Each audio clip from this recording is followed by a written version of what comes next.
पर कुछ दिनों तो पहले ना मेरी और अमजद राणा की एक सोशल मीडिया पर वीडियो चल रही है और वह मैनू आर्ट्स कौंसल वालों नोटिस भी आया है और मैं खुद बड़ा परेशान हो गया कि किस वीडियो का मैनू नोटिस। पुरानी वीडियो है वो असी वीडियो वेखी है, वो मजाक चल रहा है और मजाक की हद तक गल हुई है। मेरा हर किसी के नाल किसी की दिल आजारी करने का मकसद नहीं है, ना ही मैं किसी को ऐसा करना वा, अल्लाह माफ़ करे, अस्तगफिरुल्लाह, मैं ऐसा कर भी नहीं सकता।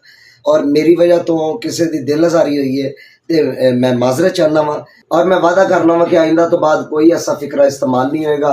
पंजाब आर्ट्स कौंसल के SOPs के तहत मैं काम करा। अस्सलाम वालेकुम जी, मैं तुहाडा अमजद राणा ते पंजाब आर्ट्स कौंसल ने सानू नोटिस दिता है। एक पिछे मेरी ते विकी कोटू साहब की वीडियो वायरल हो गई ते मेरा किसी भी मजहब की दिल आजारी करने का कोई मकसद नहीं सी। असी हर किसी का एहतराम करने, सारे भाई साडे भाई ने, वो एक मजाक सी, वो सीन सी ते वो होया। ओहदे लई अगर किसी की दिल आजारी हुई है तो माजरत चाहने सर, माफी माफी माफी।